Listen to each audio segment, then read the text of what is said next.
So today, first of all, good morning and welcome everyone to the first Livewell Learning Collaborative Speaker Series of 2022. My name is Tori Baker and I am a public health educator with Allegheny County Health Department. And today's presentation is about Alzheimer's and dementia's impact on families from the Alzheimer's Association. And we have Jen and Sarah to talk about that. But first, I want to briefly discuss Livewell Allegheny and our speaker series. So Livewell Allegheny is a county-wide initiative to improve the health and wellness of Allegheny County residents. The Livewell Allegheny campaign highlights increasing physical activity, eating right, and reducing smoking. So the graphic on the screen refers to the 3 modifiable behaviors that contribute to 4 common chronic diseases that cause over 50% of deaths worldwide. And we believe that through collective action, we can help make Allegheny County a healthier place, the healthiest county in the nation. So to do this, we have participation from our partners, which include communities, schools, workplaces, and restaurants. Can you guys still hear me? It said, okay. It just says I have bad quality. Okay, I'll keep going. So we have communities, schools, workplaces, and restaurants that have all taken the initiative to promote healthy environments in their facilities. A lot of partners in Allegheny County are making it easier for us all to make healthy choices where we live, work, and play. We have a resource on our website to show all of our partners and ways that you can improve your health in Allegheny County. If you're interested in joining us and you aren't a Livewell partner yet, you can definitely go to our website at livewellallegheny.com. And we are currently finalizing plans for our future Livewell Learning Collaborative events for 2022. So please be on the lookout for an email of those scheduled events. So now to introduce Sarah and Jen from the Alzheimer's Association, I will pass the torch off and you guys can start screen sharing and start your presentation. Okay, hello. I'll show my face and then I'm going to not show my face. I just wanted to introduce myself and I'll pass it to Jen, but my name is Sarah Murphy and thank you so much, Victoria, Andrea with Livewell Allegheny. We are really excited partners. I think we've become partners about a year or so ago and a lot's happened right in the past year and a half. And we are honored to be able to present to you all as we kick off the new year. And the first speaker here is a part of this series. But my name is Sarah Murphy. I am physically reside here in Pittsburgh, Pennsylvania, but I am the Vice President for Programs and Services for the Alzheimer's Association Greater Pennsylvania chapter, which is one of 78 chapters nationwide. And I cover 59 out of 67 counties here in this large state of the Commonwealth. And I manage all of the programs and services for our chapter. And I will turn it over now to Jen before I start sharing my screen.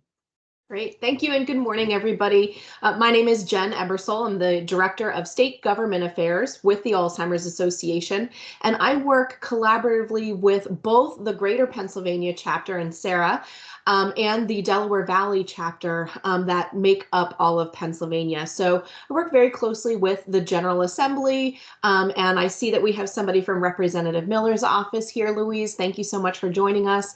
And then certainly all of the governor's office and all of the departments under the governor's jurisdiction. So the State Department of Health as well. And we're just thrilled to be here and excited to start off this series to educate all of you about Alzheimer's disease and dementia and the impact that it has and how public health can help intervene in this as well. And so I'll turn things back over to Sarah to get us started.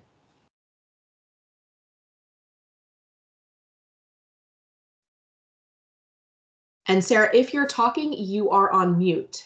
There we go. Okay, can you all hear and see my screen okay? Looks and sounds good, Sarah. Perfect. Okay, thank you. All right, so we're excited to be able to share today Alzheimer's and other dementias, a growing public health challenge. We're going to talk to you about ways to educate, empower, and really to be able to engage the community. And so the first part of the presentation I will be handling, and then I'm going to turn it over to Jen Ebersole, who's going to talk a little bit more about our Healthy Brain Initiative roadmap. We're going to be able to talk a little bit about the prevalence of Alzheimer's and dementia and impact on families, including risk factors, caregiver impact, and the cost and burden of care, which is one of the main reasons why this is such a public health concern. We're going to talk a little bit as well about some of our supportive resources that we have at the Alzheimer's Association that we want to make people aware that we have for both the caregivers and families impacted by this disease. And also at the very end, I want to take the opportunity to discuss any local opportunities to leverage the power of community partnerships, knowing that we all are partners here together to improve community outcomes here in Allegheny County. And we want to be able to help spearhead and be the catalysts and conveners for this conversation here with each of you when it comes to dementia. And so we talked about the Alzheimer's Association, but for those of you who are not aware of the mission of the Alzheimer's Association, we are relentless in our work to enhance essentially care and support for people living or impacted with the disease. We seek to really leverage research to help eradicate Alzheimer's disease one day. That is our overall vision. We are a leader of the cause, and our greatest strength comes from our relentless and multifaceted approach to end Alzheimer's disease and other dementia, in addition to the amazing work through our volunteer driven empowerment of the programs and services.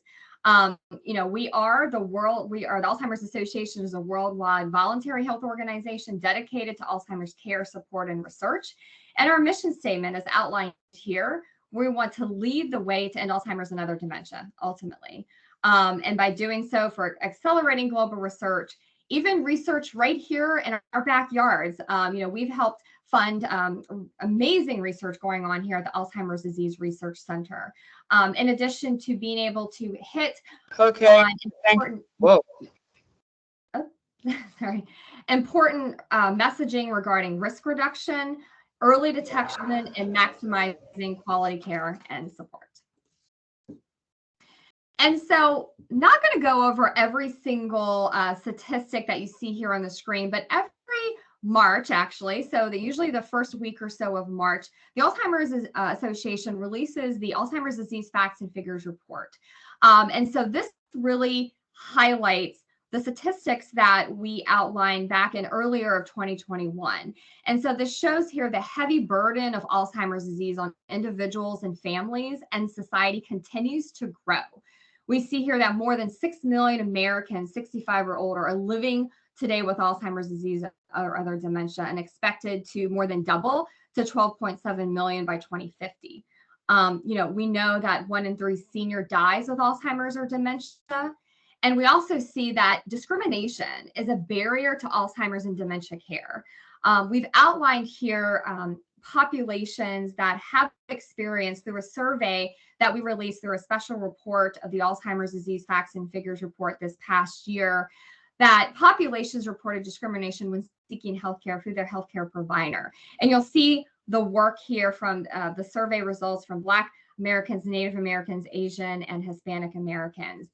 And in addition to that, as a result of COVID, we saw that there were over 42,000 more deaths from Alzheimer's disease and other related dementia in 2020 compared to averages over the past 5 years. That's an increase of about 16%.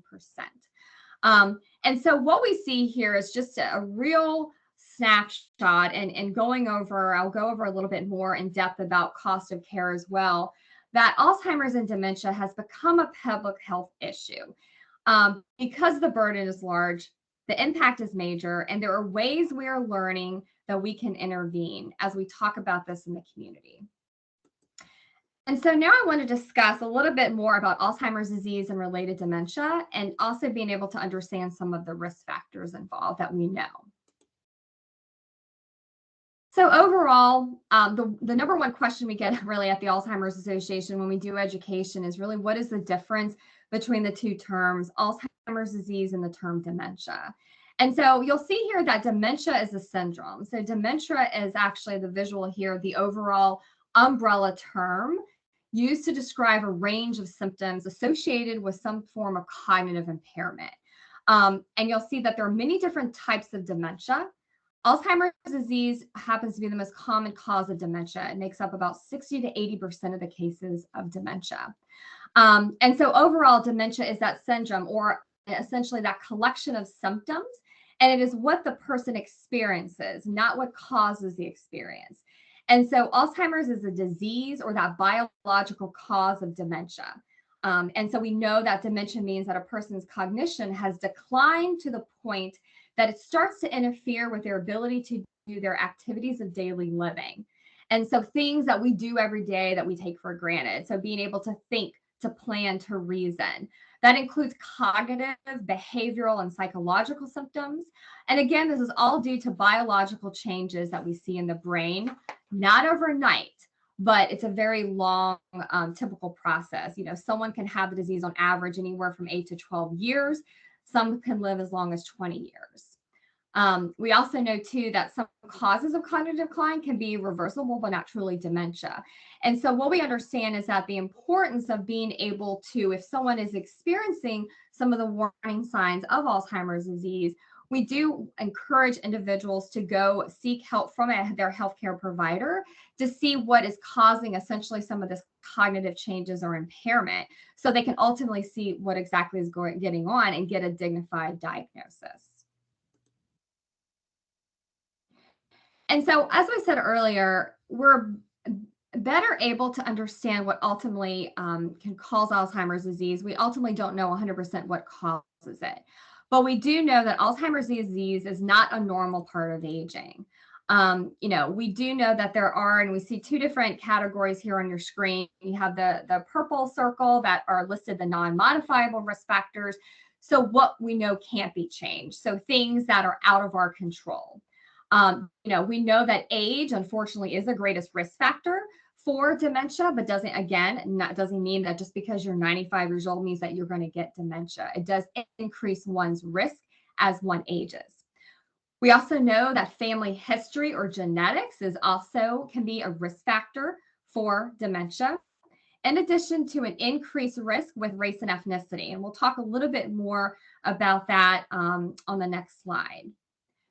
And on this golden bubble here, this has actually outlined a few of the 12 modifiable risk factors that in a Lancet article that was published and released in 2020, with the help and support of the Alzheimer's Association, we actually have listed modifiable risk factors that through different quality lifestyle studies and clinical trials that we know could potentially reduce one's risk, including environmental lifestyle factors, cardiovascular health, the importance of physical activity and exercise, the importance of sleep, social and cognitive engagement. So when we know a lot of times we say use it or lose it, the ability to continue to stimulate or engage the brain cells is something that we've seen can be helpful to potentially increase cognitive reserves. In addition to continual education and potential reduction for traumatic brain injury. You know, more and more we're understanding the importance of overall brain health and how are we being able to connect brain health to heart health. Understanding and realizing that 25% of the blood, right, that's pumped through the heart goes to the brain, and the brain needs good oxygen flow in order to be able to function properly. Having a good overall diet, eating brains that are good, you know, eating foods that are good for the brain, high antioxidants, omega-3s, all of these have shown to help potentially reduce cognitive decline. And essentially looking at midlife hypertension, midlife obesity, diabetes, we all have seen that can be a potential increase one's risk for cognitive decline later in life. And so this really shows to us that we need to be able to study dementia risk from all angles. And so the Alzheimer's Association, along with other entities, are doing an amazing job globally on a global scale to be able to look at lifestyle interventions and studies to really start to assess how our overall lifestyle factors can potentially reduce one's risk for dementia, and really starting to be able to talk about brain health and talk about how we interweaving some of this information into some of the already public health campaigns that we're talking about with heart health, lowering one's risk for heart disease, type 2 diabetes, the importance of exercise, the importance of protecting your brain, limiting smoking, limiting alcohol consumption. All of that are messagings that could potentially reduce one's risk. And so this is something that we look to really be able to amplify the importance of brain health messaging into Allegheny County and all communities. And so as we talk a little bit more, going into the importance of talking about race and ethnicity and risk factors. So this is something that, in addition to the main risk factors for the general population, we understand that Hispanics, Black African Americans, and women are actually at greater risk for Alzheimer's disease. And here it shows research has shown that older Hispanics are 1.5 times as likely than older whites to develop Alzheimer's disease, while Black African Americans are twice as likely. Not 100% sure why. Researchers believe that higher rates of the vascular disease in these groups' populations may put them at greater risk. Yet, as we talked about earlier in the Facts and Figures report, these populations are less likely to receive a diagnosis and also seek access to care from their provider. So we know that we want to focus and work on how are we reaching and how are we developing relationships to make sure that people establish trust and better able to understand what the warning signs for Alzheimer's and dementia are, and most importantly, what are the risk factors for Alzheimer's and dementia. And so as we talk about here, as I wrap up here when we talk about risk, is the important to show that what research is showing, and anytime I repeat something, it's because it's really important, right? So research is suggesting that combining multiple healthy lifestyle factors may be essentially the most impactful strategy for delaying the onset of mild cognitive impairment and dementia. And so some of the strongest research to date suggests, as I said earlier, is really being able to control cardiovascular risk factors. May it be helpful in delaying cognitive decline. And there is one example. There is something that came out in 2019 known as the Sprint Mind Study. And so that found that controlling blood pressure to 120 systolic had decreased risk by 19% for developing what's known as mild cognitive impairment or dementia. And so essentially, as we look at the three components, physical activity, healthy diet, and the importance of continuing to be cognitively and socially stimulated could be potentially ways that we could lower one's risk for dementia.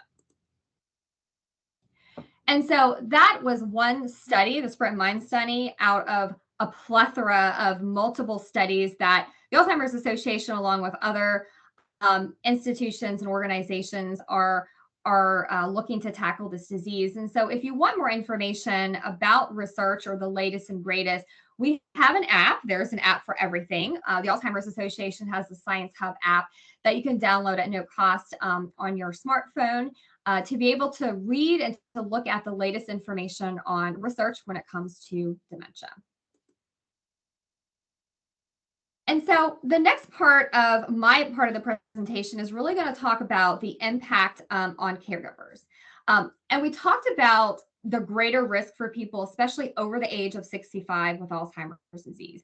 As we see numbers here, just even Allegheny County, we think about over 200-some-thousand individuals here in Allegheny County are over the age of 65. And think about the potential trajectory of the disease and the potential impact also on the caregivers that are providing the unpaid hours of care for their loved one living with some form of dementia. And this really starts to compound the burden of dementia.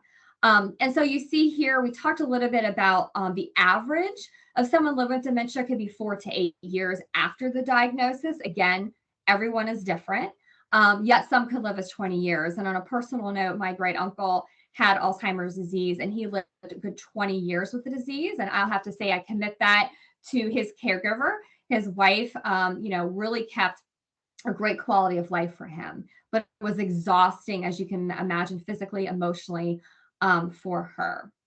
In addition, we know that individuals with Alzheimer's will spend about an average of 40% of their time in the most severe stages. So as we look at Alzheimer's disease, it's broken into the earlier, middle, and more late severe stage, where essentially that caregiver is having to provide more care for that individual, especially when it comes to caring for themselves, personal hygiene, feeding themselves, on all of that is about 40% of that time is dedicated to that. Hence why, as we talked about that public health crisis, the long duration of the disease really contributes significantly to the public health impact of Alzheimer's disease. And as we see here, we talk about caregivers, but wanted to be able to provide to you a snapshot of who are the Alzheimer's caregivers. They're essentially a plethora of individuals. Anyone, right, can be an Alzheimer's caregiver. Younger people more and more are taking on that role and that burden as well. But we see that over half of the primary caregivers take care of their parents. So we're looking at that sandwich generation. In addition to about a quarter of dementia caregivers, like I said, are the sandwich generation caregivers. About 2/3 of them are women. We see also too that about 1 in 3 caregivers are over the age of 65. So not only are they caring for someone with dementia, but also they could be having other health issues themselves. And we also see that about 41% of caregivers have a household income of about $50,000 or less. And of the caregivers who provide more than 40 hours per week of care, again, that overall number, 73%, as you see here on your screen, are women taking on the overall burden of that care. And we see here with the cost of Alzheimer's disease is continuing to rise. Alzheimer's is not only a threat, but it's also going to be getting worse. It's important for us really as a nation to further investment in Alzheimer's disease research while continuing to advance the public policies to expand more care and support programs to help those impacted. As you see here, the total annual payments for healthcare, long-term care, and hospice care are projected to increase from $305 billion back in 2020 to more than $1.1 trillion in 2050.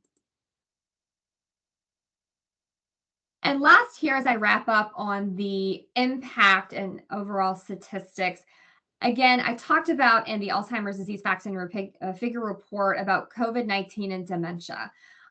Ultimately, we know that most likely dementia does not increase risk for COVID-19, just like dementia does not increase the risk for the flu. However, dementia-related behaviors such as increased age, common health conditions that accompany dementia may increase one's risk. For example, they might forget to wash their hands or to wear a mask, etc. And so we see that with the COVID-19 pandemic, it has disproportionately impact and affects people living with Alzheimer's and other dementia.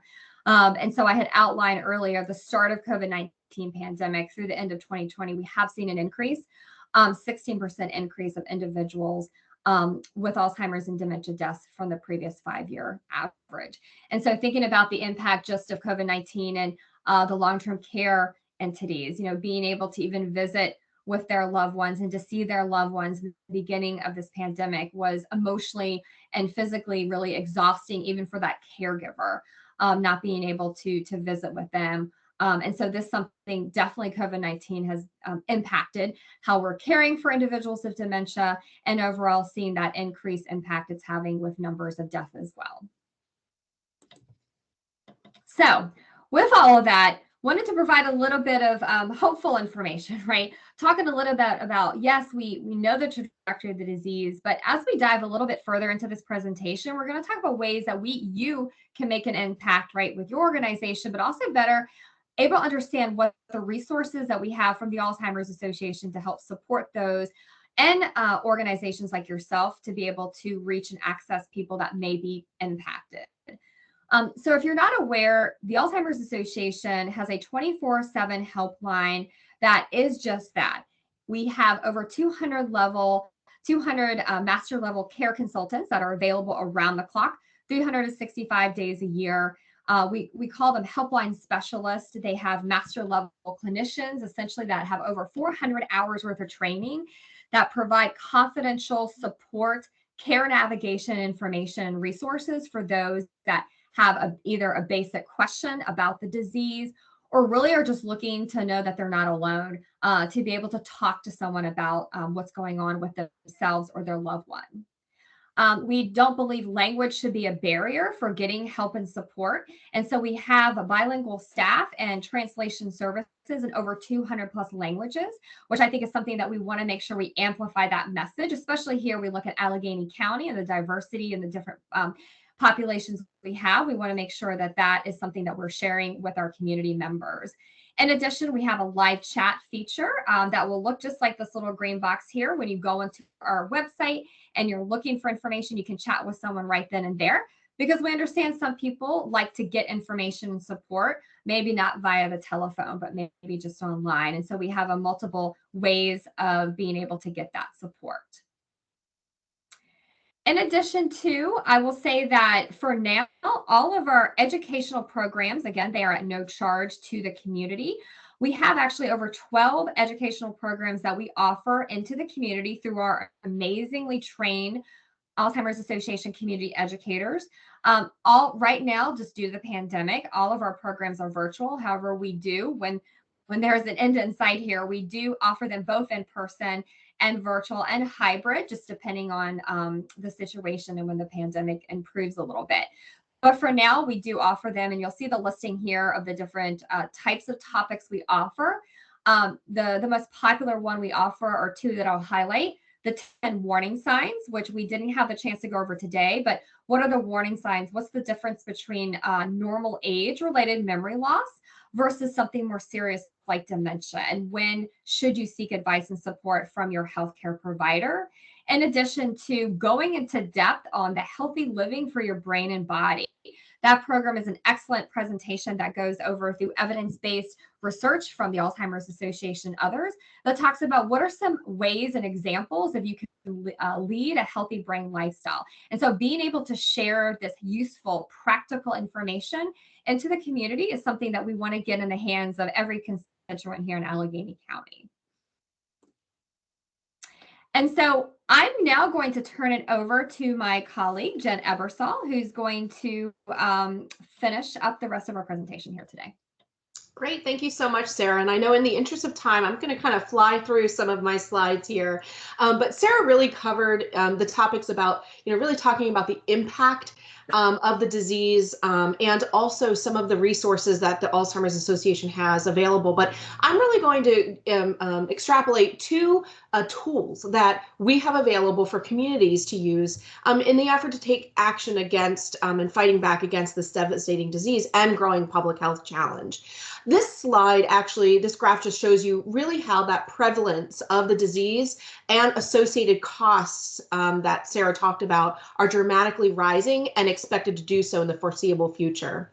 And next slide, Sarah mentioned, earlier that this truly is a public health issue, historically viewed Alzheimer's and dementia as an aging issue, but it clearly is a growing public health issue.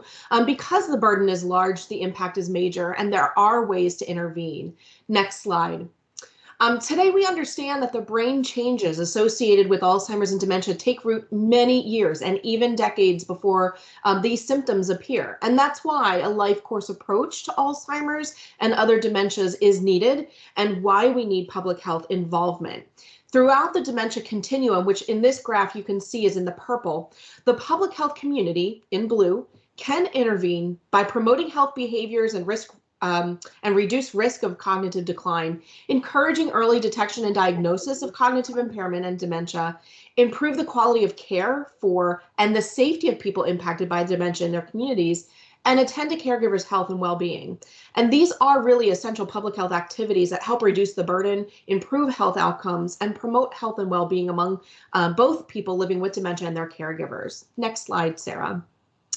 So achieving meaningful progress against Alzheimer's requires a robust public health response. And so the first tool that I wanted to pull to your attention is really to help the public health leaders chart a course to prepare all communities for Alzheimer's and other dementias. The Alzheimer's Association and the CDC jointly developed the Healthy Brain Initiative series to advance cognitive health as an integral component of public health. And the current Hbi Roadmap, the state and local public health partnership to address dementia, which runs 2018 to 2023 roadmap. It's a guidebook that leads state and local public health agencies through 25 actions to act quickly and strategically to stimulate positive change in policies, systems, and environments, and provide a flexible menu of options to efficiently and effectively integrate cognitive health into existing initiatives and services. And the goals are really to catalyze the public health sector to reduce the burden of dementia, improve health outcomes, and promote health and well-being among people living with dementia and their caregivers. Next slide, Sarah. And this roadmap contains recommended actions and examples for public health leaders and is organized by 4 essential services of public health. Those are assuring a competent workforce, monitoring and evaluating, developing policies and mobilizing partnerships, and educating and empowering communities. And the actions within each of these 4 domains are guided by 3 core principles to best reduce health disparities, collaborate across multiple sectors, and leverage resources for sustained impact. In the center, applied research and translation is needed to move the science from bench to trench to widespread adoption of effective interventions, which are risk reduction and risk identification and risk reduction, early detection and diagnosis, and quality of care, dementia caregiving, education and training for professionals, and data and evidence for action. And so I really do encourage all of you to learn more about the Health the Brain Initiative and the 25 action items that communities can work toward to reduce burden and improve health outcomes and promote health and well-being of all people living with dementia and their caregivers. To please visit the website on that, and there will be information on the slides where you can access that directly. And so next slide, Sarah. The other tool that I wanted to really highlight to help grow public health action and education, it's in the form of curriculum development. And the Alzheimer's Association has partnered to develop with this public health approach to Alzheimer's and other dementia. It's a competency-based curriculum developed by Emory Centers for Training and Technical Assistance at Emory's Rollins School of Public Health, the Alzheimer's Association, and CDC. And an expert advisory group provided input at each step in developing this curriculum. And in support of the Healthy Brain Initiative Roadmap's workforce domain, this curriculum is designed to increase understanding of Alzheimer's disease and other dementias as an important public health issue and help faculty prepare students for careers in which they need to apply public health approaches to address Alzheimer's as a multi-layered growing public health challenge. And so originally created for undergraduate use, undergraduate public health students, this is an introductory curriculum and it has broad applicability to master's level students, related disciplines such as social work, physical therapy, and nursing, as well as practicing public health professionals to utilize as an introductory educational resource.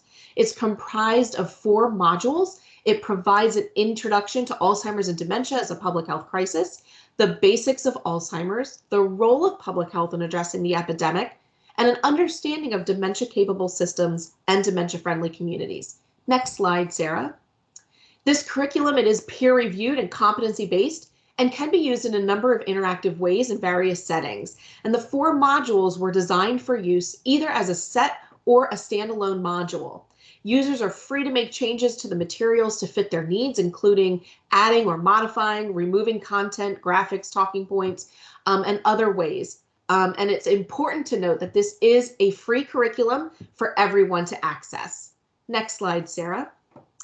The goal for this curriculum is really to gain an appreciation also for the social context in which Alzheimer's is experienced and discuss the applications for public health professionals addressing issues of health disparities in Alzheimer's. And the hope is that this curriculum will be used to educate both the current and future public health workforce to be catalysts for change by competency-based addressing health disparities related to the disease, supporting those with Alzheimer's disease as well as their caregivers, and seeking to reduce the stigma surrounding the disease and improving those health outcomes. Next slide, Sarah. So to access this free curriculum, you can please go to the Alzheimer's Association website at alz.org/public health curriculum. You'll be able to stay connected on this landing page and receive updates. And we would really just encourage everyone to share this information and resources with your colleagues. And so my last slide here is just a quick little recap. I know I went through things very quickly in the interest of time, but to really point out that the public health community must act now to stimulate strategic changes in policy systems and environments. And in order to do so, in addition to the resources that Sarah reviewed, we do have these two tools, the Healthy Brain Initiative Roadmap and the Public Health Curriculum to utilize to help grow this public health education and action.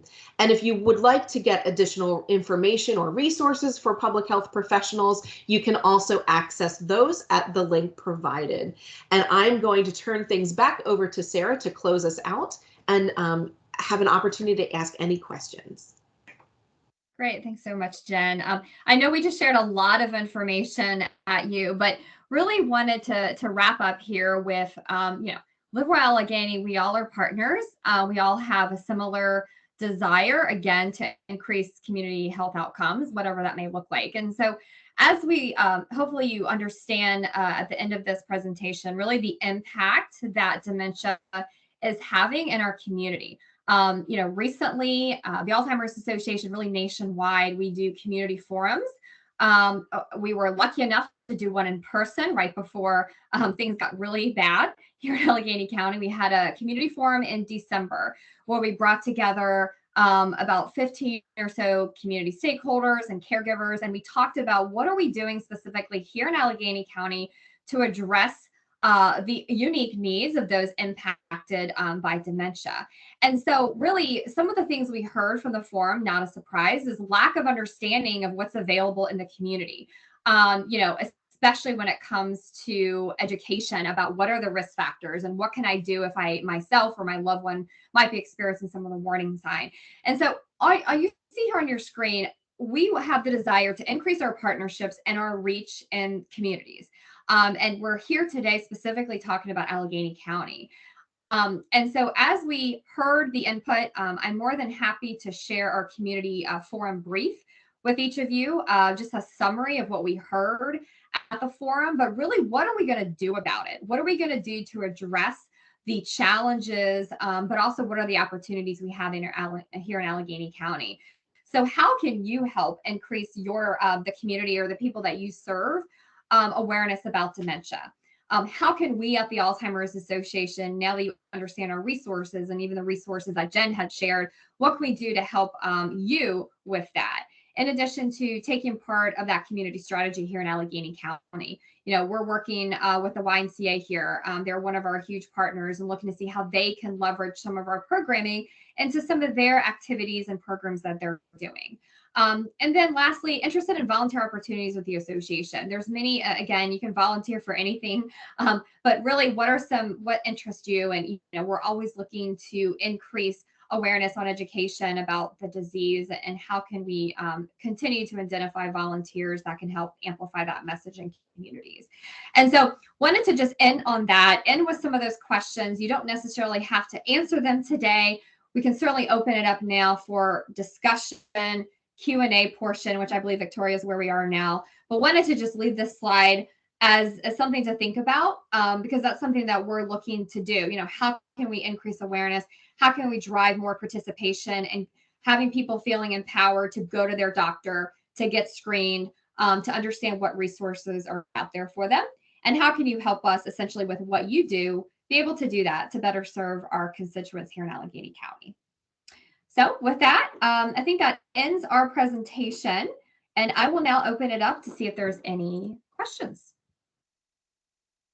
Thank you so much, Sarah and Jen. I think that was an excellent presentation of what the Alzheimer's Association stands for and all the resources you have.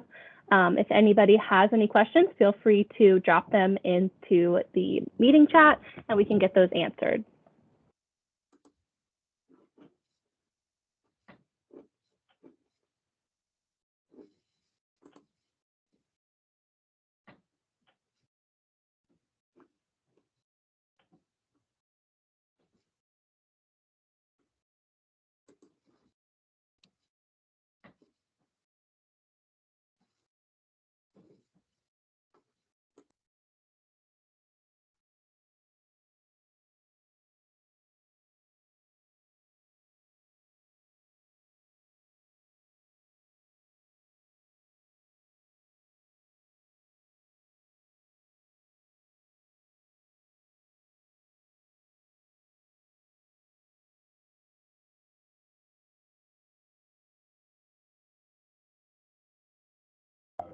So it looks like we do have a question from Jason.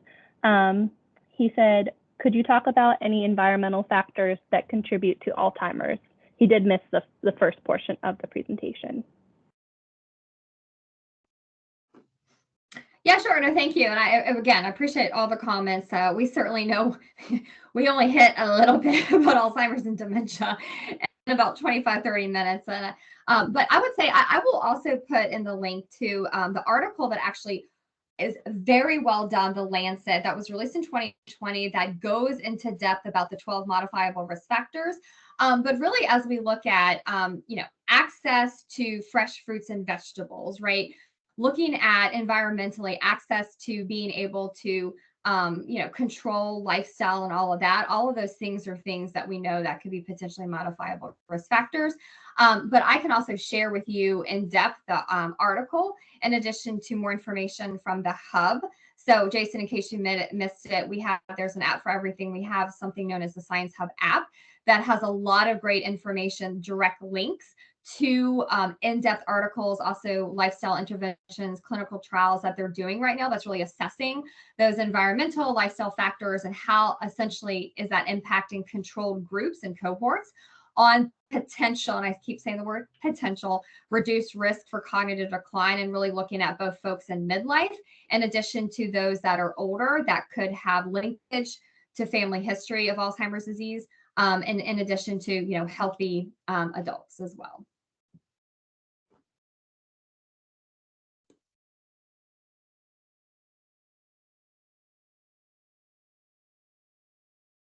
Okay, so if there are no further questions, I am going to stop the recording now, and then